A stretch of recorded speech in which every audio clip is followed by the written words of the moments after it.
Sir, what if merong gel na hindi lamang po for lubrication ginagamit, kung hindi po for erection? Hello everyone! So once again, it's me, your nurse, Sarami FC, and for today's vlog, we're going to talk about po Eroxon. A type of gel na hindi lamang po for lubrication, kung hindi po pang patigas. So if you do like po yung content mga madami, sir, just don't forget to please click like, share, and subscribe sa aking YouTube channel, Facebook page po, and TikTok. So maraming salamat po. God bless!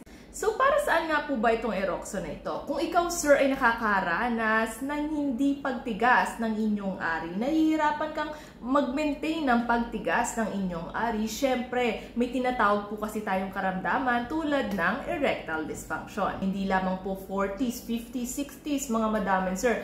Even po, mga kabataan na 20s, 30s, nakakaranas na rin po ng tinatawag na erectile dysfunction. Mas mainam pong magpakonsulta muna sa inyong urologist, sa inyong doktor, para malaman po kung ano yung mga causes, dahilan kung bakit ka po nakakaranas nito. Ngayon, sir, kung ikaw po ay nasa abroad, particularly kung ikaw ay nasa UK, Belgium, France, sa US, napakarami po nating viewers, subscribers po, followers natin dyan sa ibang bansa, at mga nagtatanong kung meron nga ba talagang pinapahid na legal na pampatigas.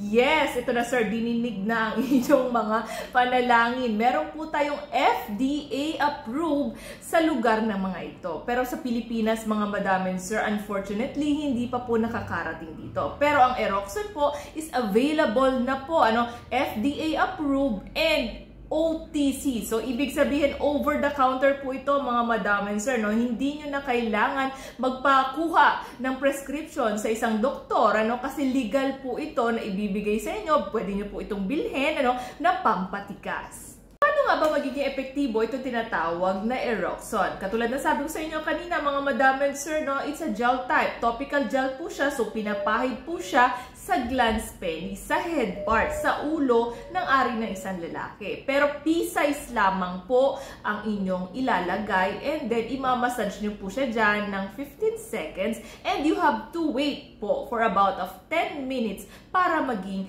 effective itong tinatawag na Eroxon. Hindi mo na kailangan maghintay ng 15, 30, and 1 hour. Just 10 minutes, and then titigas na. So, pinakamalaking katanungan, paano naman po yung titigas? Gel lamang naman po yun. Kapag ikaw, sir, ay nagpahid na ng Eroxon, makakaranas ka po o makakaramdam ka ng cooling effect. And then, magiging gradual po siya na warm effect. Okay? So, kapag ganun na nangyayari, ito pong mga nerves sa inyong ari ay mai-stimulate at magre-release po na tinatawag na nitric oxide. Alam naman po natin, mga madamen, sir, na ang nitric oxide ay yun ang ignition, yes po, ng erection ng mga kalalakihan. Bakit? Pag nag-release na po ng nitric oxide yan, anong mangyayari, mga madamen, sir, yung smooth muscles ng ari ng isang lalaki ay bubuka. So, ibig sabihin, mag-o-open yan, and then mag-i-increase yung blood flow dyan, leading to what? Leading to erection. Next, what are the important things to know pag kayo ay gumamit ng tinatawag na Eroxon, mga madamen, sir? Number 1, kailangan nyo pong magpakonsulta sa inyong doktor kung gumagamit na po kayo ng more than 6 months or during 6 months of use na tinatawag na Eroxon.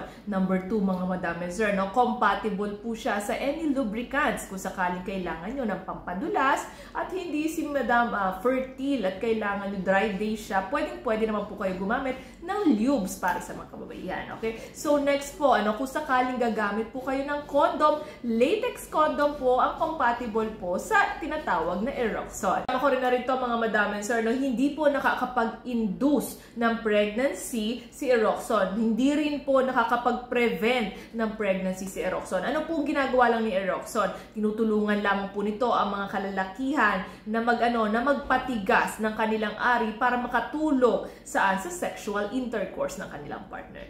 So, this would be the end of my vlog. Thank you so much for watching, and God bless po.